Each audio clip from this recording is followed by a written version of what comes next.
It happened faster than Jasmine could blink. 1 second, she was pleading for clarity. The next, Matt looked her dead in the eye and told her to pack up and leave. He didn't say he needed space. He didn't say they should talk later. He said, "You're going back to Panama. I don't want you here anymore." No pause. No hesitation. No empathy. It wasn't just a breakup. It was exile. Matt wasn't ending a relationship. He was deleting a woman. One who left her home, her family, her children, her entire life to come build dream number 2 with him. And now, with the coldness of someone calling an Uber, he decided she no longer belonged. Welcome to Reality Sport. I'm Oliva. If you've ever doubted your gut around someone who swears they love you, stay right here. What Jasmine lived through wasn't heartbreak. It was humiliation wrapped in silence. And I'm taking you inside every inch of it. Hit that subscribe button if you've ever wanted the receipts before the edit, and drop a comment if you've spotted red flags people choose to ignore. No warning, just a dead stare. That's what Jasmine got after months of trying to hold things together. She thought they were rebuilding. Behind the scenes, Matt was installing someone else into all the spaces Jasmine used to fight for.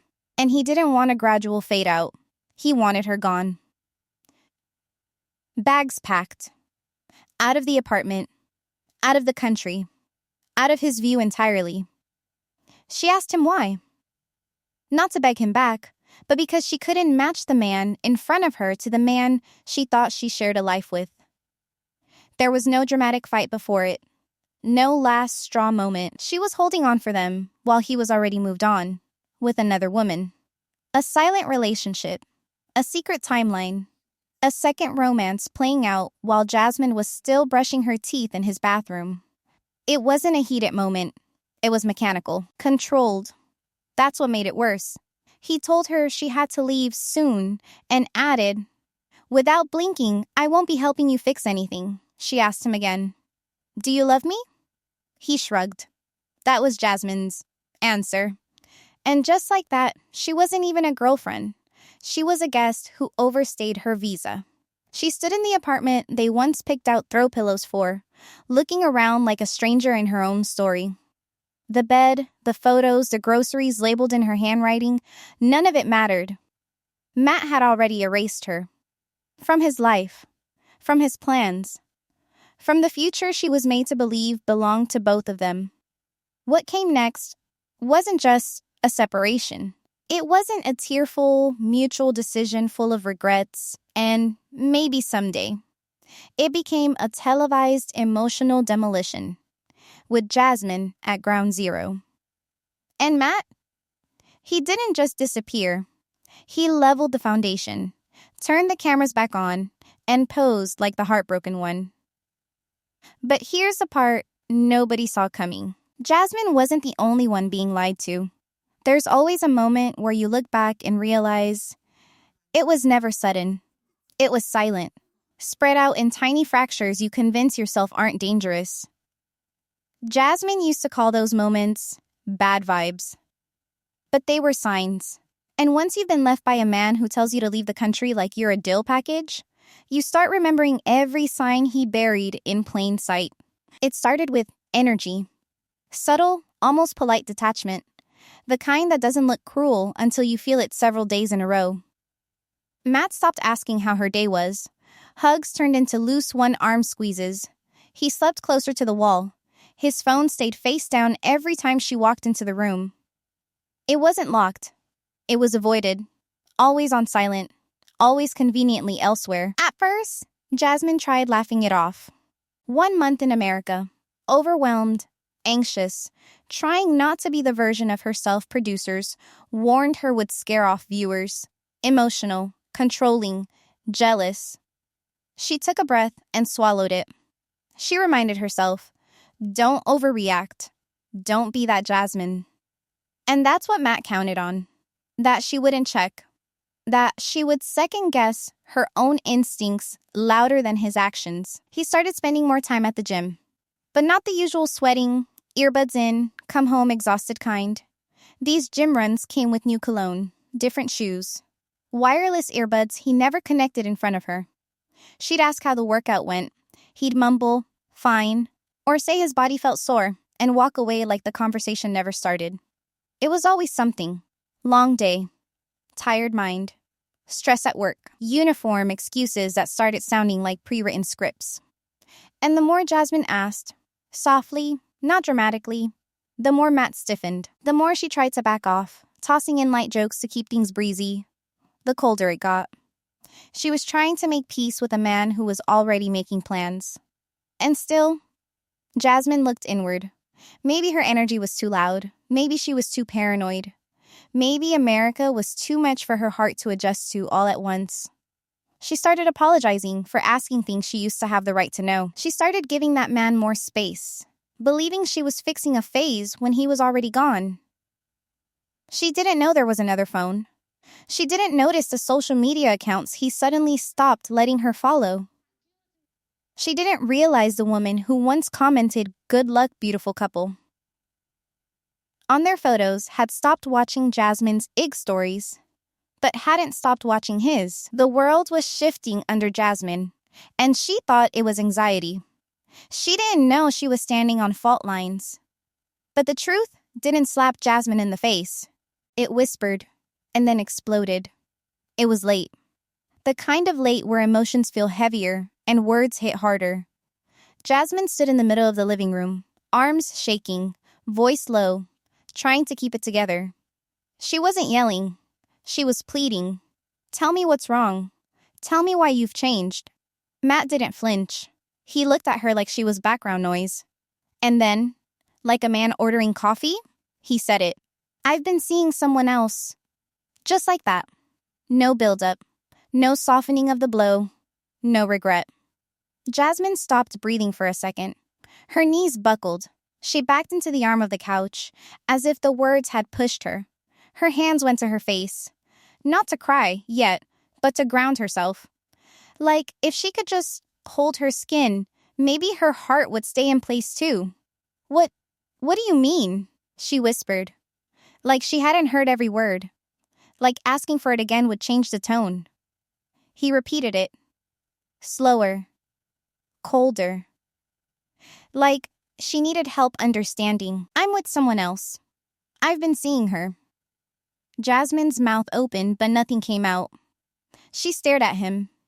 Not like a woman looking at her boyfriend, but like a mother watching a stranger walk off with her child. The man she met in Panama. The man she moved countries for. The man she let see every inch of her emotional self was already emotionally handed over to someone else. By choice, she asked the next question slowly, carefully. "How long?" "Long before you came here." That's when her legs gave out. She sat on the floor, fully silent, gripping her own arms, her own knees. Like she needed to hold on to something physical, because there was nothing emotional left to hold. Her chest burned. But the tears didn't start yet. Because her mind couldn't process the sorrow, only the confusion. Then he walked away, and when he came back, he had a suitcase. He started folding her clothes, casually, like they were packing for a trip. His voice was flat. "It's better if you go back to Panama." "I don't want to keep dragging this out." She blinked. "You're already packing my bags?" He didn't answer. Not only was she being erased, she was being moved out. Right there, in front of her eyes, like she'd expired. "You need to leave soon. I'll book a flight. I won't fight with you. I just want this part over." And then she realized the full scope. He wasn't in denial. He wasn't struggling. He was prepared. This wasn't a breakdown. It was a transition. Jasmine's cries hit her all at once. A sound that didn't sound human. Somewhere between a sob and a collapsed breath. She couldn't even collect the words to plead because part of her was still asking, is he serious? But he was already folding the last shirt. And while she sat there on the floor, watching the bags fill up with pieces of a life she gave up everything to start, Matt's phone buzzed. He smiled at the screen. And that same night, he walked out, while Jasmine was still curled on the couch. Not to get air, Not to clear his head, to meet her. This wasn't just cold. It was calculated. And Jasmine wasn't the only one being lied to. Jasmine sat in silence, her suitcase half full, her lungs half working. The apartment wasn't quiet. It was empty. Emotionally stripped of sound. She looked around, but nothing looked the same. The photos on the fridge, the toothbrushes by the sink, the takeout menu stuffed in the drawer, all of it felt fake. Props for a stage she didn't know she'd been cast on. She picked up a receipt from the counter. Italian place. Not her handwriting. Not a restaurant she'd ever been to with him. He ordered pasta. He doesn't even like pasta. Something was off. Her mind, still dizzy from heartbreak, started analyzing the mess like it was a crime scene. And in a way, it was. She opened the drawer beneath the TV. His old phone. Locked. Forgotten. Left behind like it didn't matter. But the charger still fit. The battery came alive. And her heart sank as the screen lit up. Messages appeared mid-scroll. Not old ones, new. These weren't flirty texts or what-ifs. These were couple conversations. I miss you. That movie made me think of you. Next weekend? Same suite? Sweet? Her eyes scanned the dates. She matched them to filming schedules. Matt had allegedly been with Jasmine on camera, while texting the other woman off camera that he was only pretending. His stress headaches, his 3-hour gym detours, his sudden need for alone time, all aligned.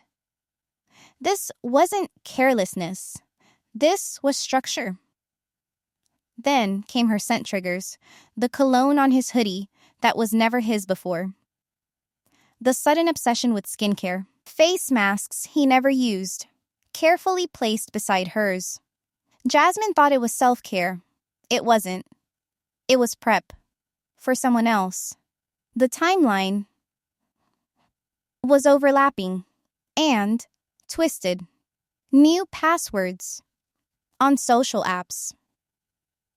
Deleted conversations. Edited photo albums. A second life built within the shell of the first. Jasmine pulled back from the phone, trembling, like it had burned her palm. Because what it showed wasn't just dishonesty, it was a campaign. He groomed Jasmine to step into America like it was her fairy tale, while he structured another romance under her feet. And that's when a sharper question cut through the chaos. Sharper than betrayal. Deeper than jealousy. Was Matt doing this for views? He never seemed overwhelmed by production timelines. Always calm, scripted even. Was Jasmine the emotional storm producers loved while he slipped into the role of the misunderstood saint? Was this carefully selected drama? Or personal validation hiding behind a camera? Because how many times had he asked her to tone down her reactions? How many times had he said, "Don't make this harder"? How many times had he quietly cleaned up his image while letting hers unravel? But when Jasmine unlocked his phone at 2 a.m., everything collapsed, including the version of herself she was trying to protect. It wasn't a fling. Jasmine could tell instantly. The screen didn't lie. The words weren't casual. This wasn't someone sneaking sweet nothings on the side. The messages from the other woman read like love letters, intimate check-ins, long threaded arguments, heart emojis, voice notes, and pinned messages that started months back. This wasn't temptation. It was a full-blown relationship that didn't feature Jasmine at all. You said you'd be mine for real once filming ends. That line turned her body cold. Once. Filming ends. Jasmine stared at it, eyes dry, heart frozen. Not from the shock, but from the realization. She wasn't the main character after all. She was the placeholder. The cover photo on a relationship that had always been hidden in the album. She'd left her entire life behind, told the world about their love, fought online wars defending Matt's name. She thought she was the one standing next to him while the cameras rolled. But looking at those texts, Jasmine got it. She was the one being used for the plot. Matt had built everything backwards. Love her publicly, betray her privately. make her out to be the emotional one, so when his energy shifted, she'd doubt herself first. Jasmine was never the plan. She was the excuse. The setup. The insurance policy that made his obsession with a second woman look less threatening. That woman, in her messages, had no shame, no caution. She spoke like someone who believed Matt belonged to her. Someone who had been promised things, time, romance, a future. She didn't write like a secret. She wrote like a girlfriend in waiting. Jasmine didn't cry reading them. Not this time. She didn't scream. She sat on the bed, still, holding the phone upright like evidence in trial. Her mind stopped spiraling. It started analyzing. She thought, how long has production known? Why didn't they stop it? Did they know who he really was? She wasn't spiraling anymore. She was plotting. Now Jasmine wasn't reacting. She was preparing. And production wasn't ready. There was a knock at the door. Jasmine didn't answer right away. She already knew who it was. Producers. They had their mics ready. Battery packs clipped on. The kind of knock you hear when a scene is scheduled to happen. Except, this one wasn't staged. Jasmine had just uncovered the truth. Her world had split in two. And now the people who once promised to protect that storyline wanted to capture the fallout. She opened the door without speaking. 3 crew members stepped inside slowly, quiet, like they knew they were walking into a crime scene. One of them offered a mic to clip on. Another unfolded her contract as a reminder. Jasmine, this is part of the process, one of them said. Still, she said nothing. They started setting up lights. We know you're emotional right now, but you can talk through it. That's when she finally moved. 1 step closer. Calm. Cold. She looked directly at the main producer and whispered, not today. No anger. No raised voice. That was scarier. Because Jasmine wasn't performing now. She wasn't giving them what they wanted. She'd given them drama before. Screaming, crying, raw pain. But this time, she knew that's exactly what they were counting on again. The jealous Latina meltdown. The one that protected the quiet guys and blamed the loud women. That was their fallback formula. And she wasn't stepping into it again. You already knew, she said, almost too softly. Or you didn't want to know. The producer blinked. Caught. I have something for you, she added. Jasmine stood up, walked to her bag, and pulled out 2 things. A second phone Matt thought she hadn't seen, and a printed hotel receipt from weekends. He said he was shooting B-roll at the gym. Room for 2, late checkout, 1 bed. Same weekend, Jasmine filmed solo interviews apologizing for being too clingy. She laid them on the edge of the bed like evidence bags. Then she sat back down. This time, she wasn't the story. She was the source. The producers froze. One of them stepped back toward the hallway. Nobody touched the items. Nobody touched Jasmine either. The meltdown they'd come for never came. And now, they had something much tougher to clean up than a crying scene. The show wanted chaos. Jasmine gave them evidence. And a new enemy. The silence after she showed those receipts wasn't awkward, it was terrified. Because for the first time, production didn't control the angle. Jasmine did. She saw it in their faces. Not shock.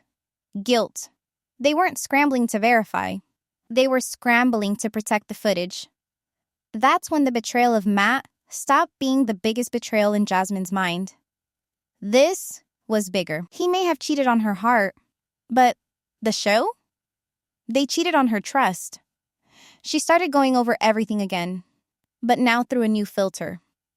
The late-night filming delays, the times they randomly pulled her aside for emotional interviews, but somehow held Matt back until her voice had cracked. The multiple times they asked her to hold off on certain questions for pacing. Was that pacing? Or was it opportunity? She remembered the day she asked to check Matt's timeline. One of the handlers told her to have faith and don't overthink for the cameras. And that weird, too choreographed moment when she was mic'd for a fake surprise visit? The same weekend, Matt had supposedly flown back home for business. He hadn't flown anywhere. Now she knew why they didn't want her acting paranoid. Because if she followed her instincts, their storyline would crumble. She didn't say anything right away. Jasmine gave it one full day. She stayed quiet. Let production think they had time. Then she asked to speak with the showrunner. Not a producer, not a fixer, the one in charge. They tried to stall. She pushed back until they agreed. The morning of the meeting, she wore no makeup, no costume drama, no prep. She walked into the hotel lounge and asked to sit at a real table, not the usual folding chairs. The showrunner came in guarded, script notes in hand, fake size lined with future contracts. Jasmine didn't raise her voice. "I'm not asking," she said. "I'm telling you." "I know." He asked what she meant. She opened the recorder app on her phone and spoke clearly. "You knew about the timeline. You edited around it. You gaslit me through handlers so I'd react on camera. I have the hotel receipts. I have the other phone. I have screenshots. And if you don't help me tell the truth, I'll tell it without you." She didn't blink. Because for once, she didn't need the show. They needed her. She was done being talent. She was done being a caricature. They thought they were catching messy love. What they were really capturing was a woman regaining control of her own damn story. Matt wasn't the villain. He was a footnote. Jasmine was about to expose the real script. Matt walked onto the set like it was any other day. Hair gelled, wrinkle-free shirt, that same quiet confidence he always used like a shield. But something was off. The lights felt hotter. The room was smaller. Producers weren't smiling at him the way they used to. The chair creaked under him as he sat down for what he thought was a normal interview segment. Then one of the senior producers slid a folder onto the table. Printed pages, screenshots, timelines, voice notes. Matt stared at it. No warm-up questions, no icebreakers, just truth, right in front of him. "So who is she?" the producer asked. Matt looked up, already sweating. "We were just talking. It wasn't what it looked like." The producer didn't flinch. "You told her you loved her. You booked hotel rooms while you were filming scenes with Jasmine?" Matt's voice trembled a little. "She misunderstood things. Did Jasmine misunderstand too?" Matt stammered. It got complicated. That's when they hit play on the voice note. His words, not hers, not the girlfriend's. His. "I don't love Jasmine. She's part of the story. I'll wrap it up after filming." The room went silent. Matt looked down. Upstairs in the hotel suite, Jasmine sat alone, watching the live feed with headphones on. No producer next to her. Just her and the consequences she'd forced into daylight. She didn't cry. She didn't smirk. She took notes. Every dodge Matt tried, she matched with a receipt. She knew they'd cut this scene eventually, that they'd soften it for the edit. But right now, this was her moment. Not his confession, his exposure. Matt shifted in his seat. He tried to paint Jasmine as emotional, difficult, quick to spiral. But the evidence? It was dry, weighted, unforgiving. "You said you were loyal, but your messages say otherwise." His fingers fidgeted. His leg bounced. They gave him a chance to clarify. He declined. Offered weak lines about filming stress, about pressure to perform. But the pressure was real now, and no camera angle could save him this time. Matt thought avoiding eye contact would save him. What came next destroyed him. Liv. They set up the chair like always. Centered. Lit from both sides. Neutral background. Same questions scripted in soft tones, just like every other confessional this season. But when Jasmine walked in, the room changed. She didn't wear a dramatic outfit. No heavy lashes. No nervous glances toward the crew. She sat down slowly, placed her hands on her lap, and stared at the camera like it owed her something. No one dared to interrupt. The producer asked gently, "Is there anything you want to say?" Jasmine tilted her head slightly. Her voice came out calm, and that was the first sign they'd lost control. I didn't start this to be anyone's storyline, she said. I came here because I believed in the man I loved. I moved across the world for him. I let your camera see every crack in me because I thought honesty mattered more than image. She breathed out, steady, quiet. I responded to betrayal. I didn't create it. I wasn't dramatic. I wasn't unstable. I was honest. The room stayed still. No whispering crew. No shuffling notes. You showed my breakdowns. You hid his new relationship. You painted me with emotion and protected him with silence. Her eyes didn't flinch. Her tone didn't change. I am not a meltdown. I'm a human. She took a pause that felt infinite. You used my pain like it was plot. You knew he was cheating. You edited around it because my tears were better for views. The producer tried to interject. Jasmine raised a hand. Still calm. Still grounded. No more edits. If you want my truth, you show everything. If you don't, I leave now. But I will not be recut into your version of the story. The woman crying, yelling, begging, that's who I was when I didn't know the truth. One final breath. But now I do. And I won't perform grief for your cameras. Not anymore. She stood. Nobody followed. Nobody moved. She wasn't the crazy girlfriend. She was the only honest narrator in the room. The final meeting wasn't dramatic. It didn't start with doors slamming or accusations flying. Jasmine walked into the room like she already knew how it would end, with nothing left to prove and nothing left to lose. Matt was already seated. Shoulders small. Eyes down. For once, he didn't control the room. Not with charm. Not with calm. Jasmine didn't look at him for the first few seconds. She took her seat, crossed her legs, adjusted her mic. Her silence carried more weight than every monologue she ever gave on camera. The producer prompted him. Matt, do you have anything you want to say? He cleared his throat. I'm sorry it went this way. I didn't handle things right. I never meant to hurt you. Jasmine didn't nod. She listened. But not with sadness. Clarity. You came into my life and made me believe I was hard to love, she said, softly. You should have just told the truth. But you let me defend a lie. He tried again. It got out of hand. I didn't expect. She shook her head. Stop. This isn't a misunderstanding. This is who you chose to be. He went quiet. I gave up everything for this story, she continued. My home. My kids. My country. You didn't just take my heart. You wasted my time. And you left me alone in a place you begged me to move to. He whispered something. It might have been I didn't know how to fix it, but it barely passed his lips. Jasmine leaned in slightly, voice low. You never had me. He blinked, because if you did, you wouldn't need another woman waiting in the wings while I was still unpacking my bags. The producer gave her an opening to say more. But Jasmine raised her hand. No more camera speeches, no more explanations.